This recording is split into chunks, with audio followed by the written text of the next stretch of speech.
पूर्व मुख्यमंत्री और वरिष्ठ कांग्रेस नेता दिग्विजय सिंह सोमवार देर शाम गुना पहुंचे, जहां उन्होंने पत्रकारों से विभिन्न मुद्दों पर बातचीत की। इस दौरान उन्होंने कानून व्यवस्था की स्थिति और हाल ही में गुना के फतेहगढ़ क्षेत्र में हुई निर्मम हत्या पर तीखी टिप्पणी की।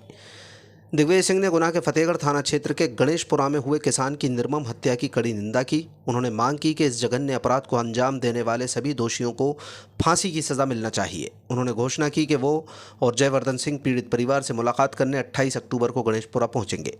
उन्होंने कहा कि पीड़ित परिवार के साथ उनकी पूरी सहानुभूति है। इंदौर में ऑस्ट्रेलियाई महिला क्रिकेट टीम के साथ हुई घटना पर बोलते हुए दिग्विजय सिंह ने कहा कि इस मामले में सख्त कार्रवाई होना चाहिए। उन्होंने सवाल उठाया कि स्थानीय पुलिस ने खिलाड़ियों को पर्याप्त सुरक्षा क्यों नहीं दी। भाजपा नेता कैलाश विजयवर्गीय द्वारा यह कहने पर कि क्रिकेट टीम को उन्हें बताकर निकलना चाहिए था, इस पर दिग्विजय सिंह ने प्रतिक्रिया देते हुए कहा कि ये राज्य में कानून व्यवस्था की लचर स्थिति को दर्शाता है। उन्होंने आरोप लगाया कि मुख्यमंत्री डॉक्टर मोहन यादव कानून व्यवस्था बनाए रखने में असफल हैं। दिग्विजय सिंह ने SIR और मतदाता सूची को लेकर भी अपनी टिप्पणी की। उन्होंने कहा कि बिहार में 2003 में SIR को लागू करने में 2 साल लगे थे, लेकिन इस बार इसे केवल 1 महीने के अंदर कैसे कर लिया गया, ये समझ से परे है। उन्होंने मतदाता सूची में गड़बड़ी का इल्ज़ाम लगाते हुए कहा कि वहाँ 62 लाख वोट काटे गए और 20 लाख वोट जोड़े गए। इनमें 5 लाख वोट ऐसे शामिल हैं जिन्होंने आवेदन ही नहीं किया। उन्होंने कहा कि इससे मतदाता सूची के निर्माण पर शंका उत्पन्न होती है। SIR के मापदंडों पर सवाल उठाते हुए उन्होंने कहा कि 2003 के बाद पहली बार वोट डालने वालों को नागरिकता प्रमाणित करनी होगी, लेकिन इसमें आधार कार्ड को शामिल नहीं किया गया, जबकि सुप्रीम कोर्ट ने आधार कार्ड को शामिल करने के लिए कहा था।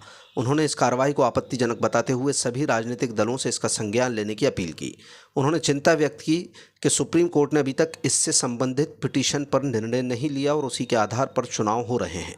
उन्होंने कहा कि मध्य प्रदेश कांग्रेस इस मामले को लेकर गंभीर है। प्रदेश कांग्रेस कमेटी ने पहल की है कि हर पोलिंग बूथ पर गैर वाजिब तरीके से जोड़े गए वोट काटे जाएं और जो सही मतदाता छूट गए हैं उन्हें जोड़े जाएं। फतेहगढ़ के पास उसकी अब घोर निंदा करते हैं और इस निर्मम हत्या करने वालों के खिलाफ सख्त से सख्त कार्रवाई होना चाहिए, उन्हें फांसी की सजा मिलनी चाहिए। मैं और जयवर्धन कल हिंदुस्तान के परिवार से मिलने जाएंगे। ऋषि हमारे स्थानीय विधायक और वहाँ दाग में शामिल हुए हैं। पूरी सहानुभूति हमारे उस परिवार के साथ। इंदौर में ऑस्ट्रेलिया अपमान किया गया, पहले आमंत्रण दिया गया, उनके पास पहुंचाया गया, मंच पर बैठने के लिए कहा गया कि आप मंच पर बैठिएगा, और जब मुख्यमंत्री आए तो उन्हें पकड़कर पुलिस अलग दी गई। ये घोर अपमान है। एक निर्वाचित अध्यक्ष का, जिसको राज्य मंत्री का दर्जा है, मैं उसकी घोर निंदा करता हूँ। मुझे 5 से और 7 नवंबर को मैं जा रहा हूँ, लिहाजा मेरी लगेगी कि जाऊँ महिला प्लेयर्स के साथ, तो उस लॉ एंड ऑर्डर पे आपका क्या कहना है? देखिए, ऐसा है, कोई भी अगर इस प्रकार की घटना करता है तो उसके खिलाफ सख्त से सख्त कार्रवाई होना चाहिए। लेकिन ये घटना होने के होती पर्याप्त मात्रा में जो सुरक्षा की व्यवस्था करनी चाहिए स्थानीय पुलिस को, वो नहीं की गई, ये भी एक प्रश्न है। उस पर कैलाश विजयवर्गीय जी ने कहा कि वो किसी को बता के निकलना चाहिए, रात में महिलाओं को नहीं निकलना चाहिए। आपके देश, हमारे प्रदेश में जो लॉ एंड ऑर्डर की कानून व्यवस्था इतनी समाप्त सी हुई है कि मंत्री जी को ये कहना पड़ रहा है कि कोई भी महिला बिना प्रशासन को बताए बाहर न निकले। इसका क्या मतलब है? प्रशासन क्या क्या करेगा? खुद CM के पास गृह मंत्रालय वर्तमान में पूरी तरह से असफल है। बात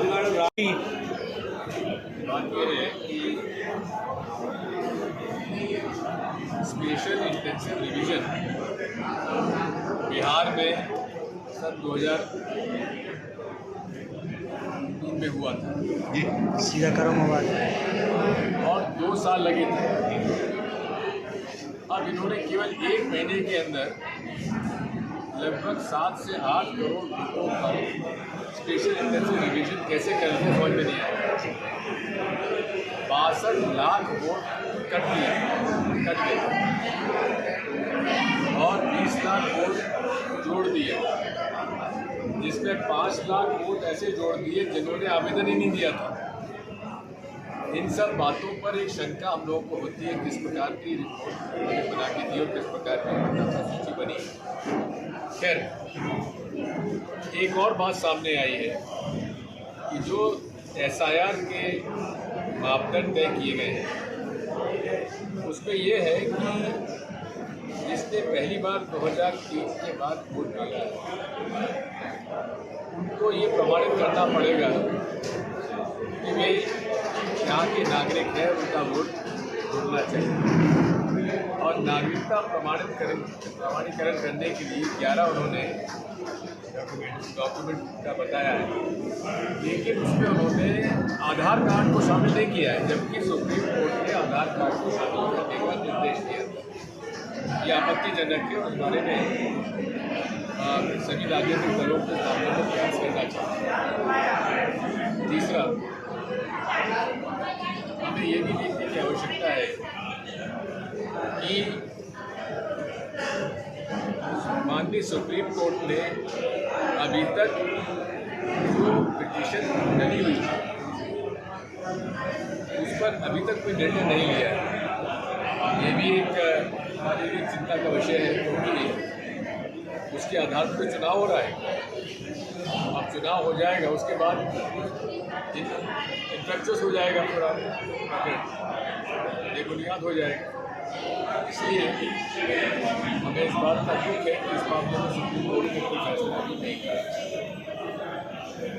जहाँ तक मध्य प्रदेश का सवाल है, कांग्रेस पार्टी इस मामले में बहुत गंभीर है और पूरे प्रदेश कांग्रेस कमेटी ने इसमें काफ़ी पहल की है। हम लोगों का ये प्रयास है कि हर पोलिंग बूथ पर जो गैर वाजिब रूप से वोट जुड़े हुए वो काटे जाएँ, जो गैर वाजिब तरीके से वोट जोड़ दिए वो तो काटे जाए और जो छूट गए वो जोड़ा जाए। ये हम लोगों का प्रयास है।